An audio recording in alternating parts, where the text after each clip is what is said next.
Hazrat Abu Idris Khawlani narrates that Hazrat Ubadah bin Samit radiyallahu anhu said, while we were present in the Prophet's company, he sallallahu alaihi wasallam said, give me an oath of allegiance not to associate any partner with Allah Jalla Jalaluhu, commit larceny, commit adultery. And he sallallahu alaihi wasallam then recited this verse complete.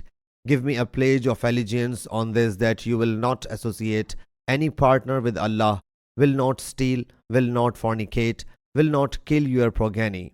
He sallallahu alaihi wasallam then said, whoso of you fulfills this covenant, Allah Jalla Jalaluhu will grant its reward, and whoso commits any of these sins and gets its punishment in this world, that will be an expiation for that sin.